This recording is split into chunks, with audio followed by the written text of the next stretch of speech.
Awesome. Well, thank you for having us here. I will probably be presenting some slides. Daniel, are you also presenting slides or more hands-on? More hands-on. Awesome, perfect. So I'll go through some slides and then I'll hand it off to Daniel, who will go through the template and such. Let me start by sharing my screen.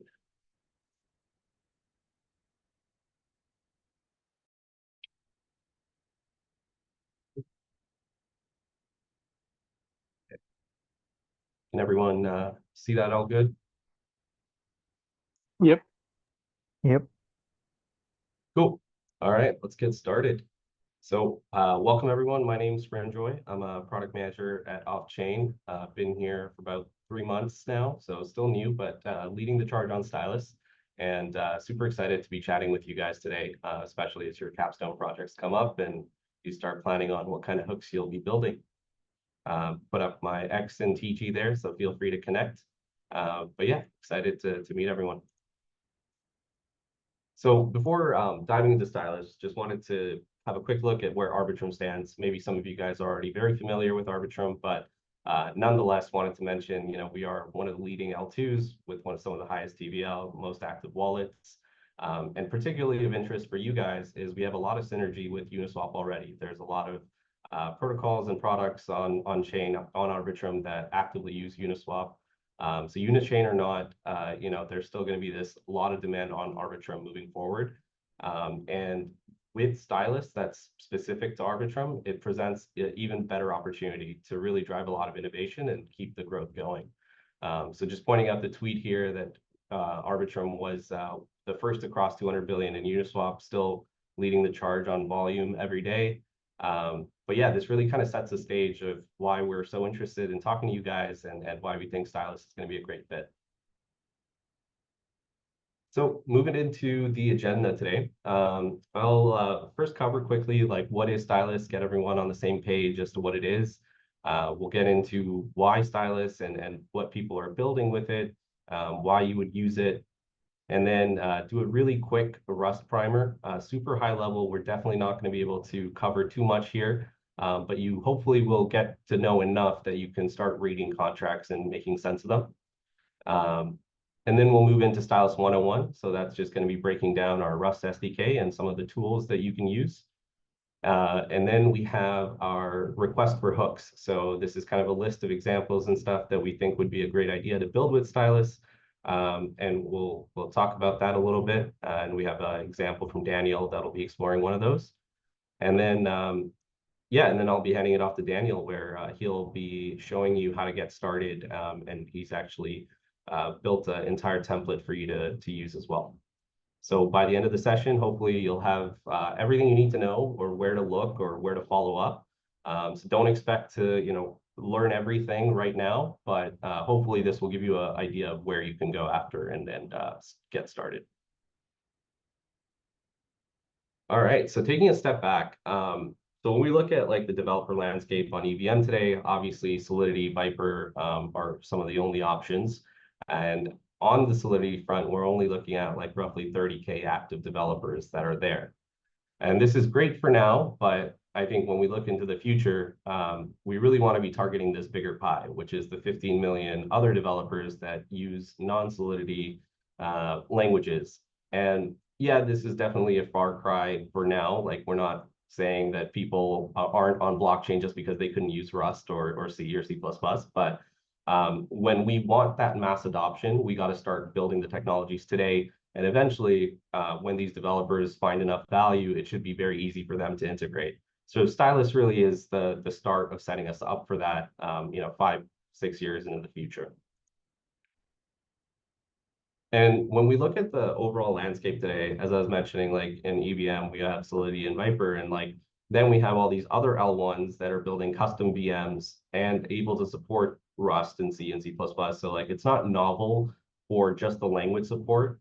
But what we're going to learn about Stylus, what is novel, is it's one of the first environments to allow you to write WASM code or write in languages that compile to WASM code that operate on the EVM state, right? So as you can kind of see in the diagram there, you have two virtual machines, the EVM and then the WASM VM.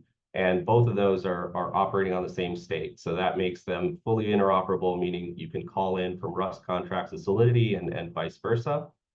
And really, the main benefit to having this WASM VM is that we get to benefit from years of compiler development.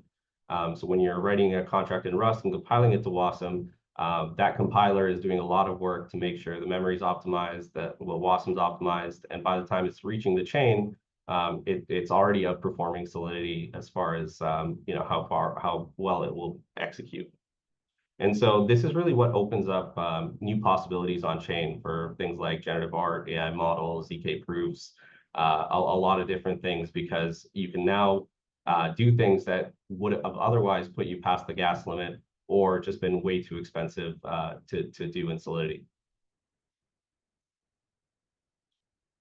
And so there's really like a couple of reasons that we think that Stylus really shines. Obviously, what I just mentioned around performance and it giving you orders of magnitude, especially for more complex smart contracts that are utilizing a lot of memory on chain.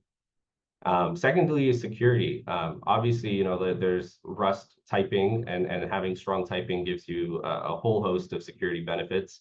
But also there's certain things built into the SDK. So for example, there's re-entrancy protection enabled by default, which is a lot cheaper to do in Stylus than it would be in Solidity. And so it comes out of the box. And lastly, the modularity and interoperability. So you're able to pull in Rust crates as you would from the Rust ecosystem, and you're also able to use Solidity tooling like Foundry or Hardhat. So you're really getting the best of both worlds and being able to modularize and mix and match as you want. So to give you an idea of what people are building today, and this is a very limited list, but we have CVEX. They are building a fully functional margin management for derivatives on chain. So this includes like them doing volatility calculations with like the Black-Scholes model for automated rebalancing. And these things can only be done because they're on Stylus. This would have otherwise exceeded the block gas limit on EVM. And then for Fairblock, they're building a bunch of cryptography algorithms. So basically, to be able to do encryption and decryption interoperably and pretty seamlessly. And they're able to have use cases like protecting front-running orders, doing various types of mystery unlocks with NFTs, voting mechanisms, and a lot of different types of privacy-preserving stuff. And similar to that, we also have Renegade Finance. So they created the first on-chain dark pool. It's basically a way to totally preserve all of your transaction details or your order details as they go on chain, but still be able to find a counterparty. And so they achieved that through ZK proofs and MPC.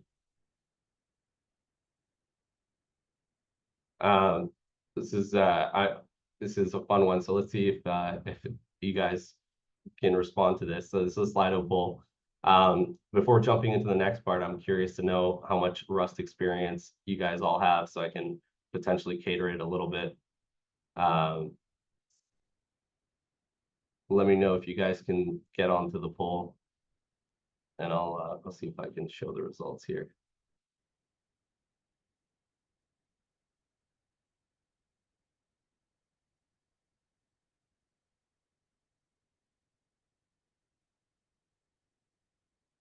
It looks like it's not as easy to switch tabs in Zoom.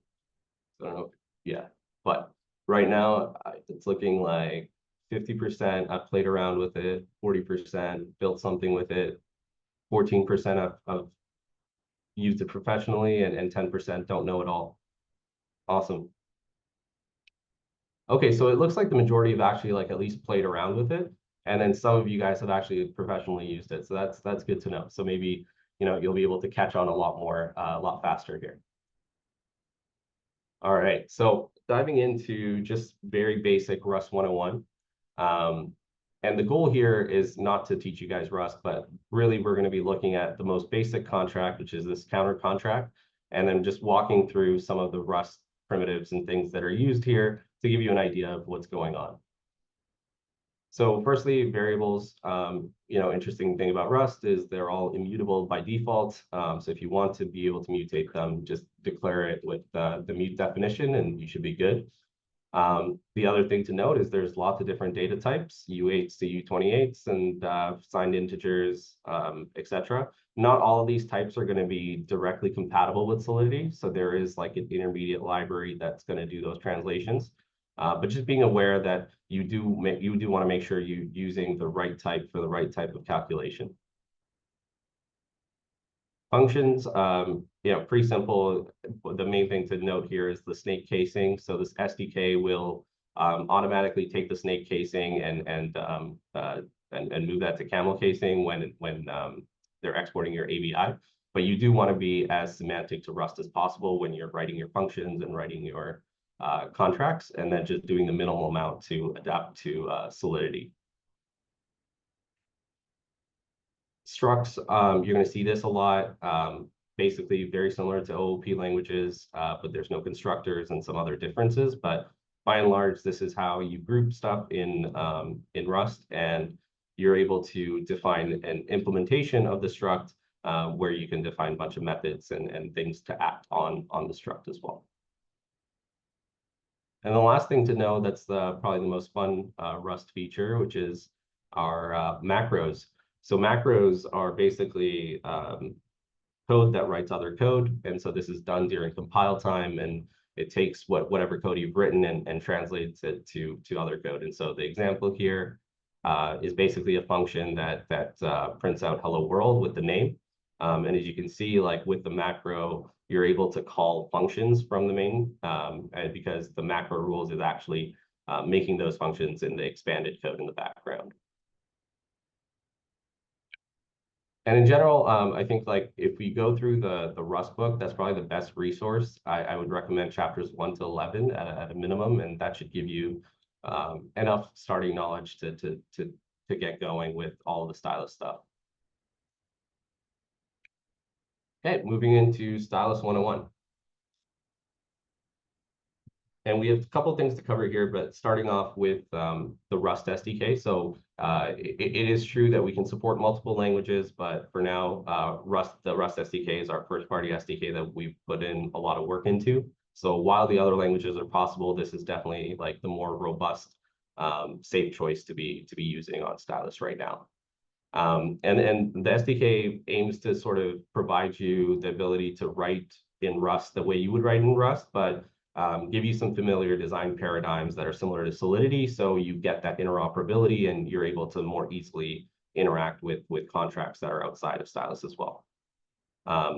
It makes use of Alloy RS, so you'll probably be getting very familiar with Alloy if you are going to be using Stylus. But basically, Alloy is a library that has been built by a couple of Web3 that I believe they're the Reth team.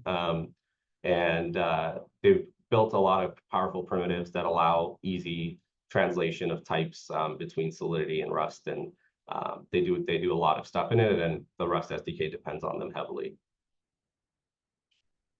And then the last bit is giving you some access to some affordances features we'll go through to be able to just more convenient stuff that's going to make it easier for you to develop.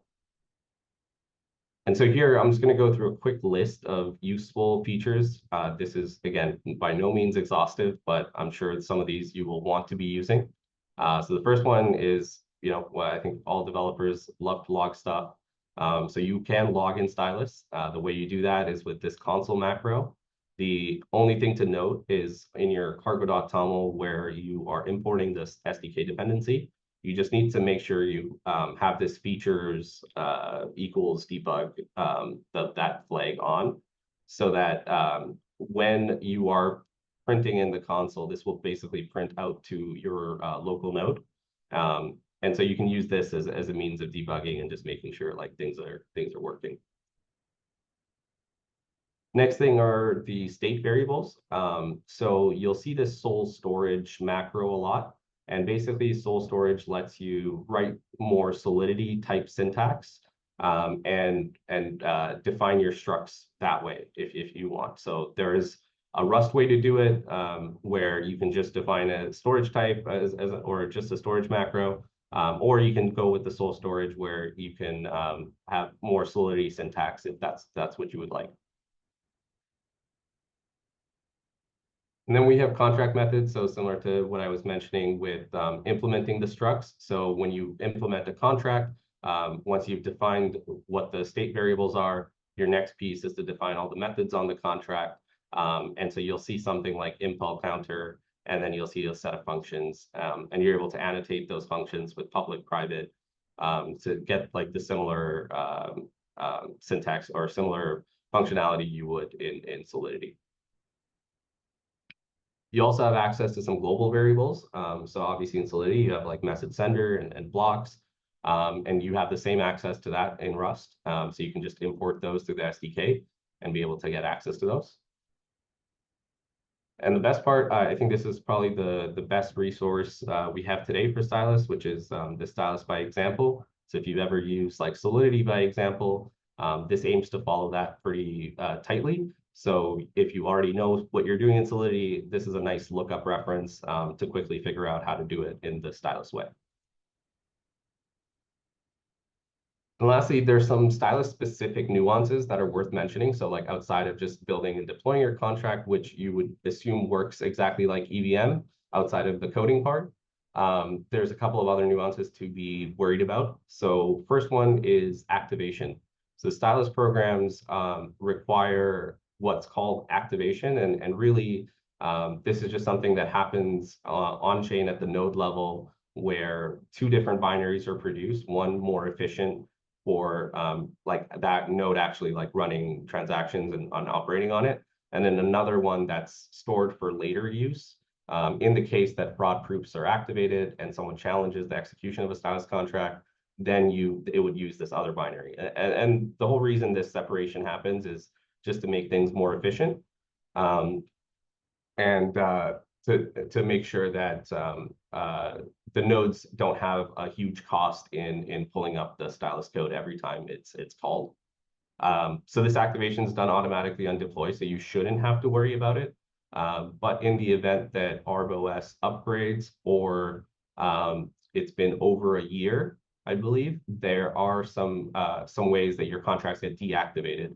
And so you would have to hit this new precompile, send a transaction, and anyone can do it. It's not permissioned, but you do have to remember to activate your contracts after the first time. Second thing is ink and gas.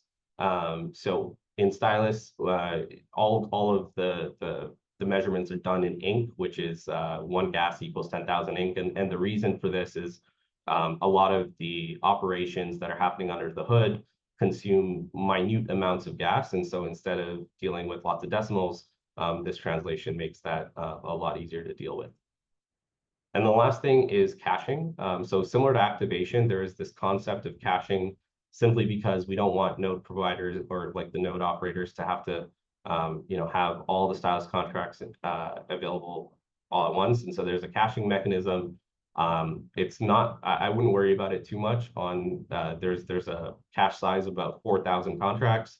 So you'll likely not need to worry about this for a while, but just to be aware that that is a thing. And if your contracts are cached, which they are by default, if the 4,000 limit isn't hit, then you'll get the most optimal performance. And if it's not cached, there's going to be some overhead to that initial call.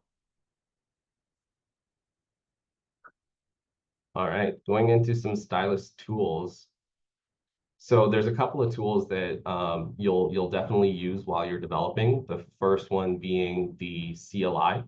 So the CLI does a bunch of things for you. It'll help you create a new project, just scaffold up a template that you can start building off of with the counterexample in there.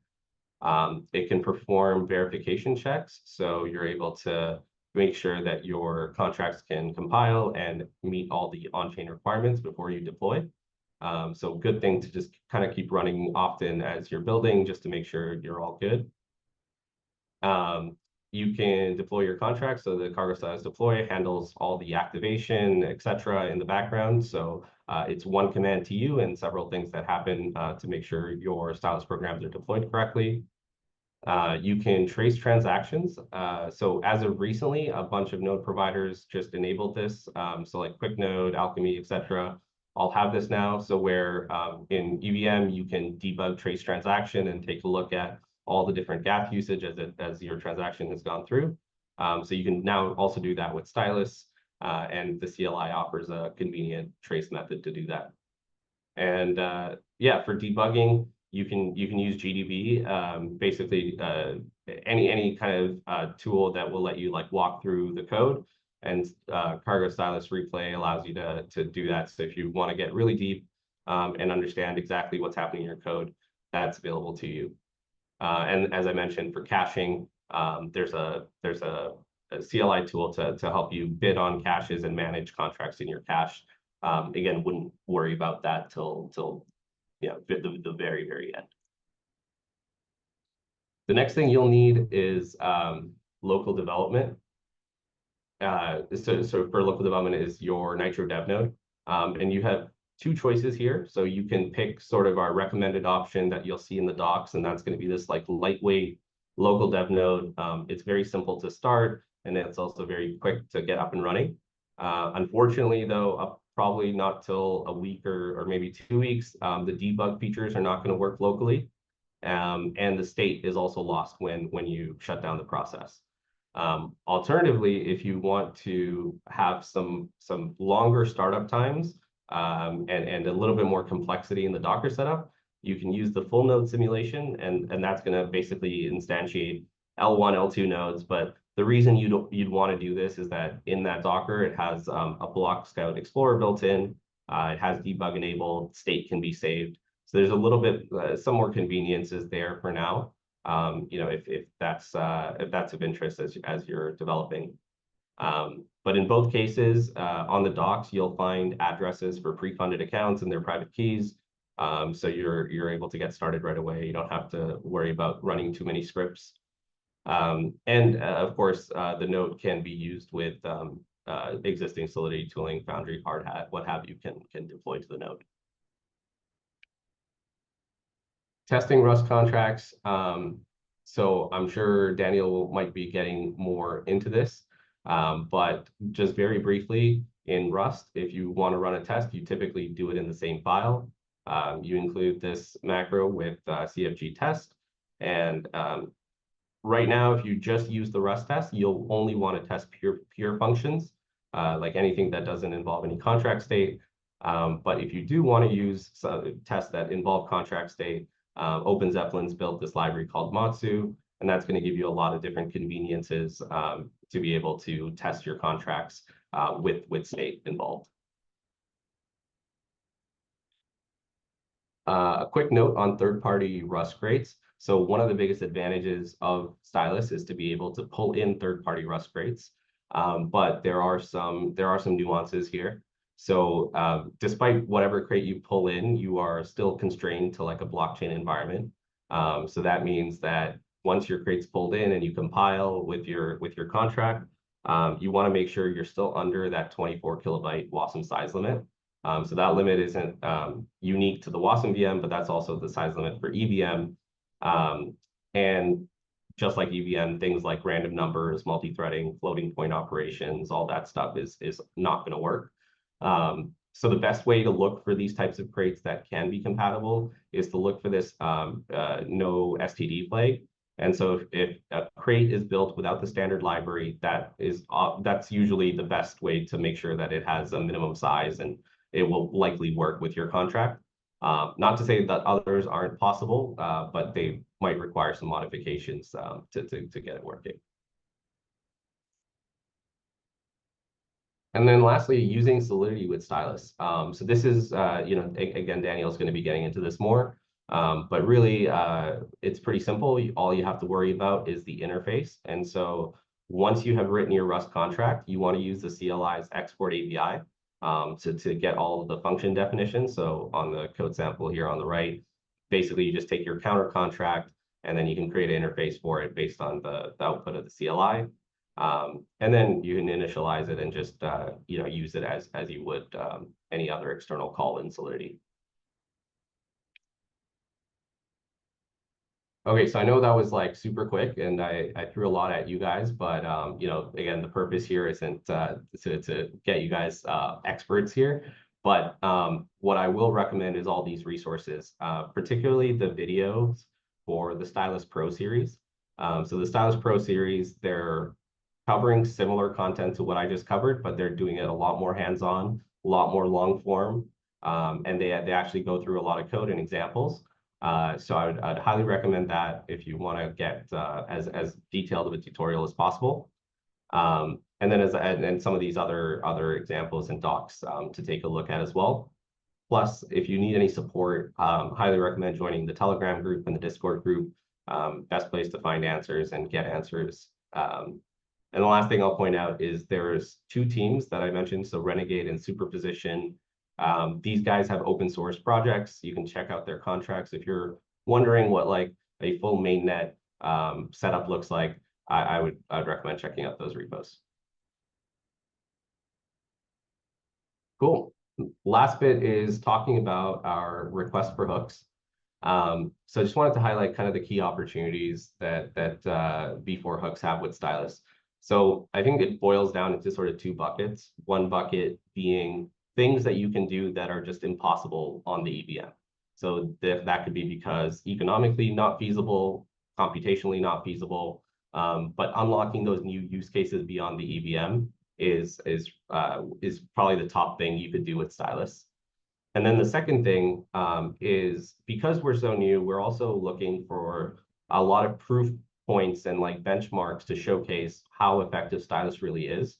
So if you're not feeling up to doing a completely net new use case, it would also be great to see people take Solidity hooks and kind of showcase how the Rust implementation would be faster or showcase like gas savings and performance improvements. So some examples here, and this will be more detailed in the RFP that Atrium will put up, I'm sure. But basically, to give you guys an idea, this first one, pricing and profiting innovation hooks. So with V4, you're able to enable dynamic pricing curves. That's one of the examples that Daniel is going to be going through. But there's a lot of others, right? So you know, we can look at doing some sort of ML on-chain by being able to embed some weights and update that model.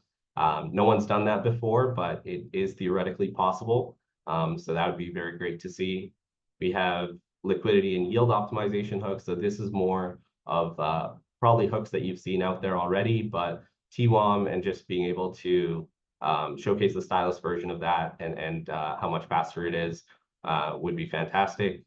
You can do UX hooks, you know, offering different types of end user functionality, limit orders, etc., partial fills, things like that. And also loyalty tiers. So this loyalty is pretty interesting because it's a pretty core feature on centralized exchanges where you get a certain rebate based on the amount of volume that you're putting in. But that same rebate doesn't exist for DeFi.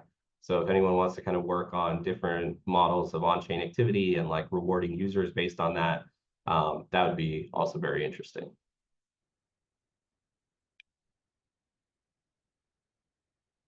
And then a quick call out for post-capstone. So there's an ongoing Stylus Sprint, and the Stylus Sprint is basically a grants program. We're handing out 5 million ARB for people that are building with Stylus. So what's interesting here is that if you guys build an MVP or you get to a point where you're like, maybe this could turn into a business or a useful tool for other developers, you know, your journey doesn't have to end at the capstone. You're free to apply for the Stylus Sprint, and we have lots of funding opportunities to make sure you can continue and keep building your project. All right, so I think that's all of the info that I have for you. And now we can get to the fun part. So I'll hand it over to Daniel, and he'll be covering a bit of the Stylus hook template. Yes, sure. So thanks, Srinjoy, for a great introduction. My name is Daniel Bigos, and I'm open source developer at OpenZeppelin. And I will provide you some quick overview around the template that we built for you. So let me share my screen. Guys, can you see this? Yep. That's great. Thanks. So I'm sharing the first link. Okay. So the first repository contains a template, repository template, that is built on top of Uniswap counter example, counter template. And the main goal of this template is to show how people can call Stylus smart contract from Solidity hooks. Right. So what people need to do is to specify the interface for the smart contract that will be called within the hook.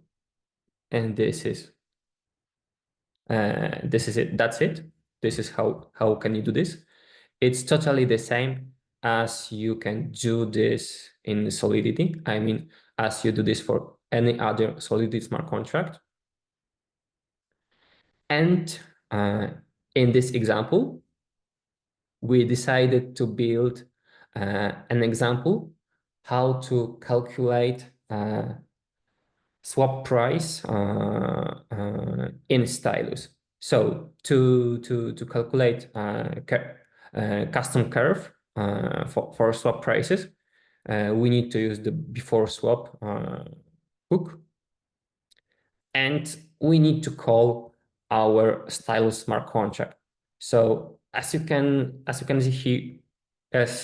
see here, we've got our contract, and we just call a function on the contract, and that's it. We wait for the output and do another stuff. In this hook, we just store the address of the Stylus smart contract.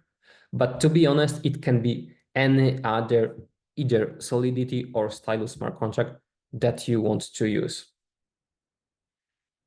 And basically, from the Solidity perspective, that's it.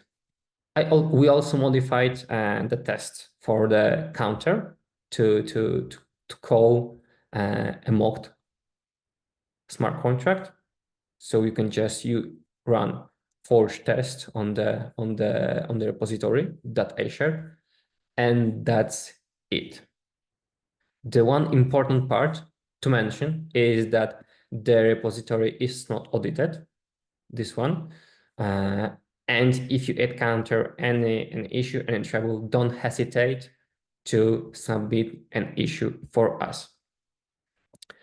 The one thing that I need to mention is, in order to build your project and use Stylus smart contract, you need to deploy your contracts on Arbitrum chains.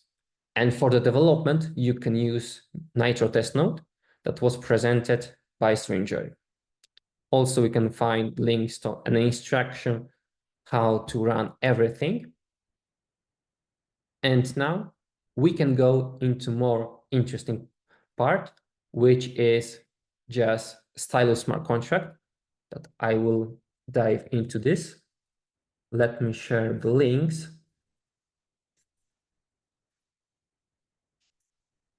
Okay, so this is another template with Stylus smart contract. And let me provide some overview about what is going on. Also, this template is not audited, but let's jump into the code. So what is going on here? In librs, it is a file for just writing your smart contract. You can edit the file in the way you want. And now let's go through all the parts that are covered here. Of course, in the beginning of the file, there are many imports from Stylus SDK, Alloy library that was also mentioned by Srinjoy. And now we can see a macro sol. This is the macro that parses Solidity code and creates proper Rust structures based on the Solidity specification. And in our library, I mean OpenZeppelin library, we just agreed to have an order events errors and then smart contract implementation. So at first, let's go through events. As you can see here, we can specify events as you can do in Solidity. That's it. Based on the event specification and the macro, you will have the Rust tracks that you can use later. Also, you can specify errors in the same way. So at first, using the sol macro, you can specify the error with the Solidity as you can do in your Solidity smart contract. Having said that, I need to mention that once the Solidity error is specified, we need to create an enum that derives Solidity error to make our errors more easy to use in our smart contract. The next part is the interface of the smart contract. So Rust is more trade-based, has a trade-based attitude, and a trade is like an interface, a Java interface in Solidity. So basically, it specifies all the functions for the smart contract. So as you can see here, this is a specification of a behavior with some of the functions. And though this specification just tells the function name, that this function may mutate the state of the structure, some parameters, and the type of return value from the function. Result means that the function can either return unsigned int with 256 bytes, or it can return an error, the error that we specified just here.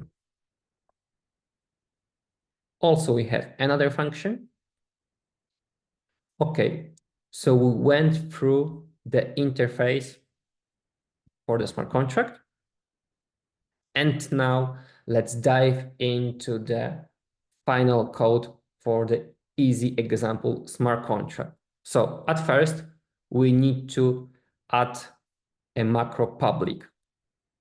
This macro says that this implementation block, all the functions specified in this implementation block will be available to call via transaction, via any other smart contract. In other words, those functions will be included into smart contract interface.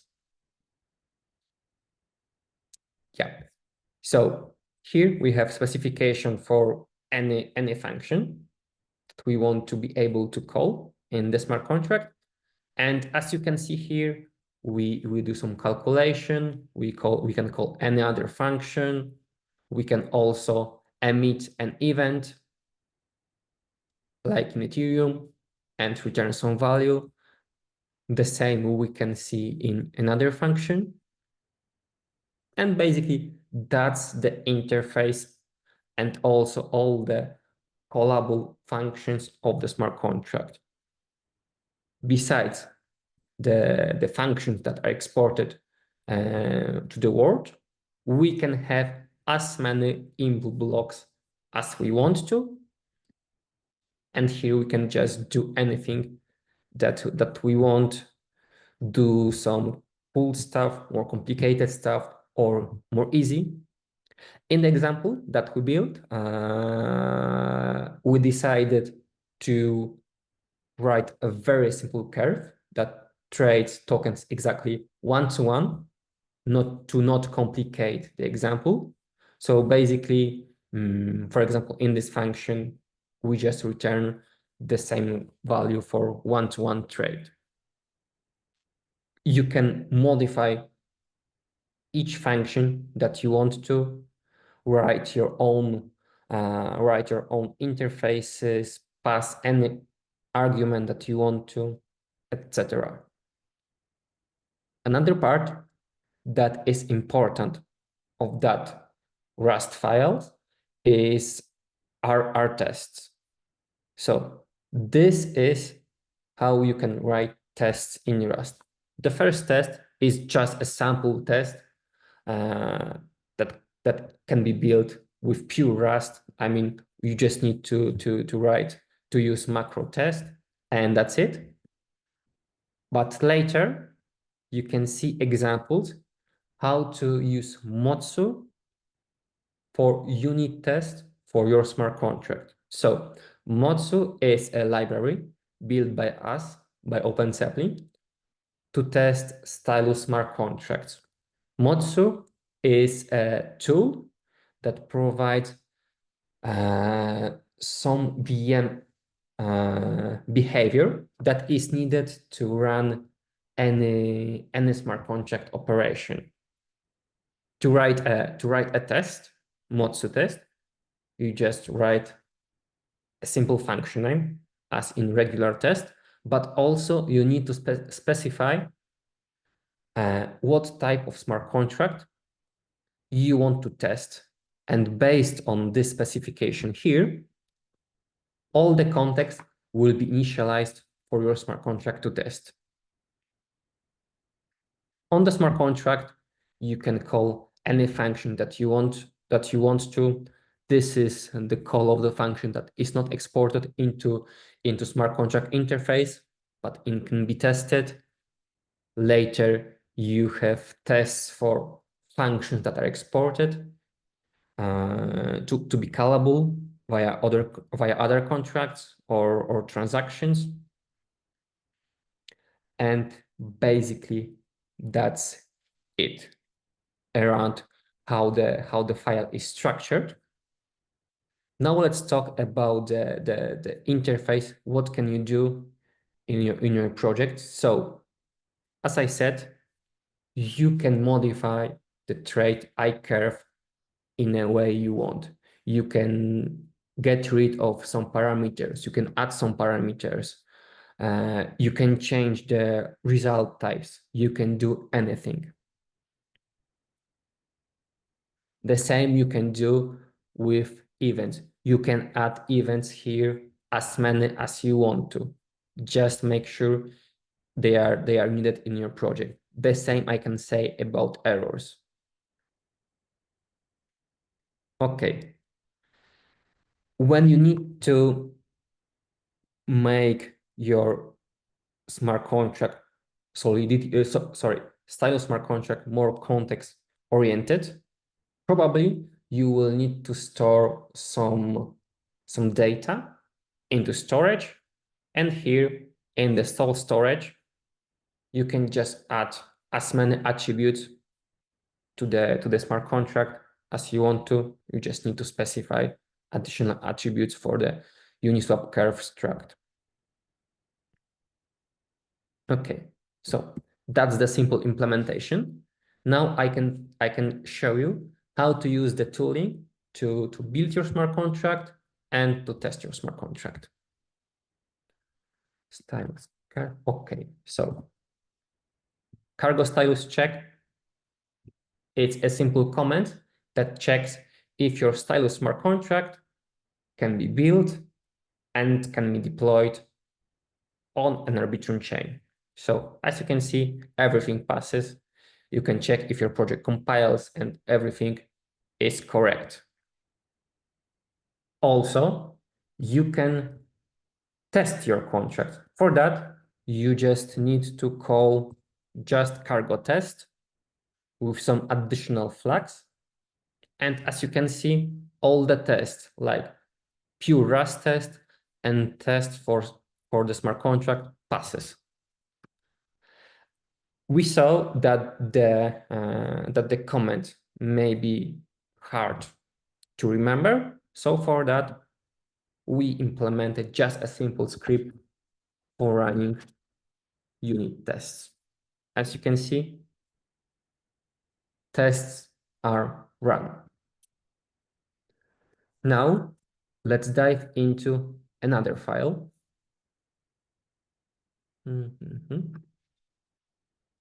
And the file is main.rs. So this is the file that you don't want to modify, because the goal of this file is to export the Solidity interface of your Stylus smart contract. So everything is prepared for you and you don't need to modify. In the case that you change the interface of your smart contract within this public macro, you can re-export the interface of your smart contract just by typing cargo stylus export-abi. I can run the command for you.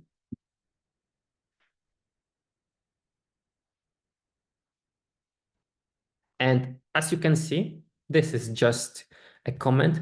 And here you can see the interface of our smart contract that we implemented. You can compare the interface that is presented to you after running the command with the smart contract that is implemented. And also you can check the README because we pasted the interface into the README of the repository. Okay. We covered that part. Now I can show you how to deploy your Stylus smart contract into the local infrastructure, development infrastructure, that is Nitro test node and another stuff. So for the purpose of this presentation, I have the node running, but all the scripts are mentioned in the README. To deploy the smart contract, you need to use also Cargo Stylus tool, Cargo Stylus deploy. And to make development easy for you, you just need to paste the private key that you want to use to sign a transaction and specify the endpoint of the node running and add no verify flag to speed up the development. Okay, so I'm running the command. As you can see, the smart contract has been built and also the code has been deployed to this address. So right now you can call it via Solidity smart contract, via Foundry, via any other transaction as you want.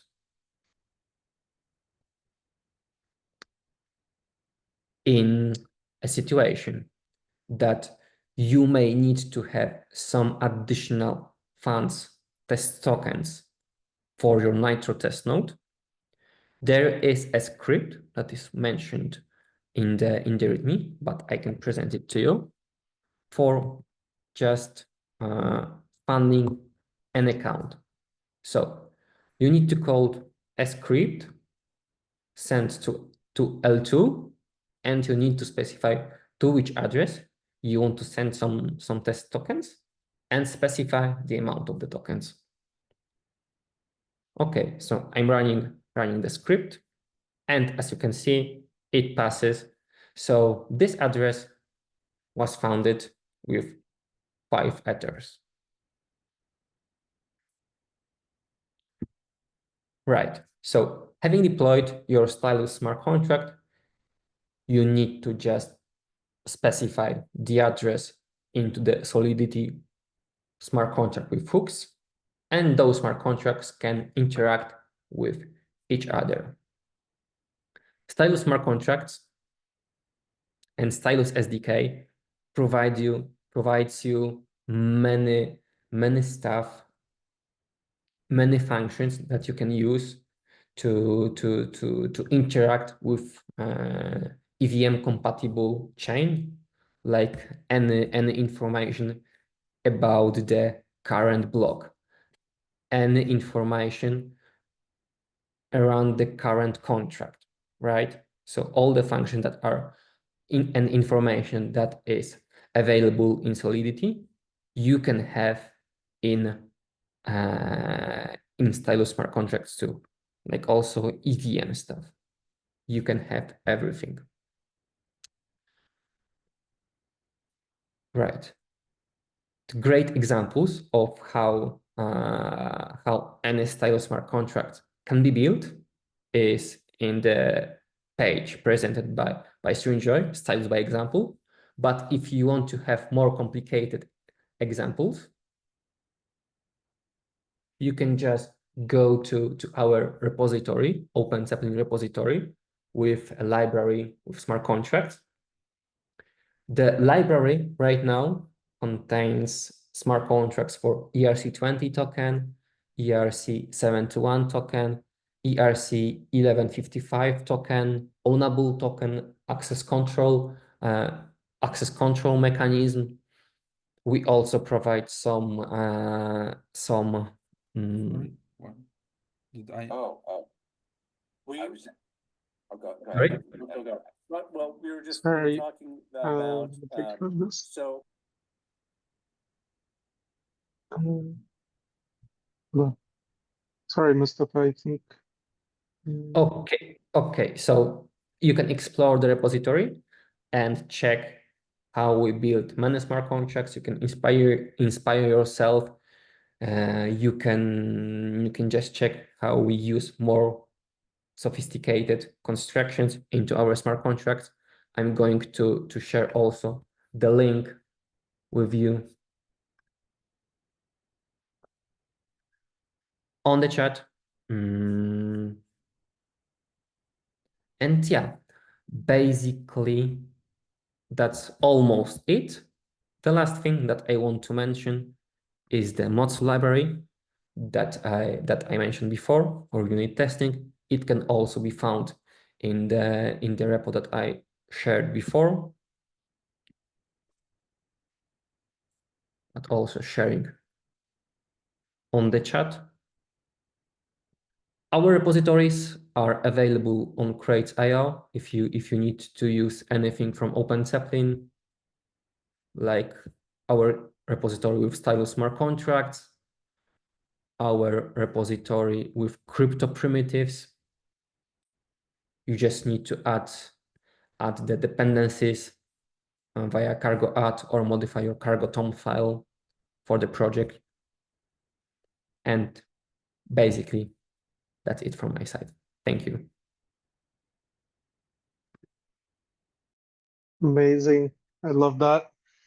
OpenZeppelin doing amazing stuff as always. This is so awesome to see. I had no idea we were so far along with that Stylus development.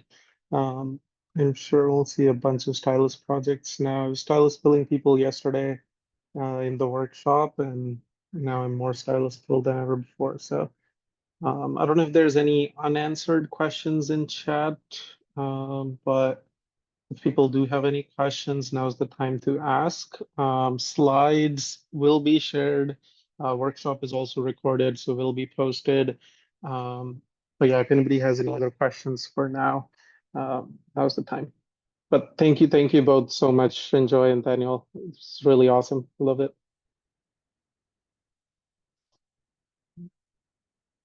Take note of all the links.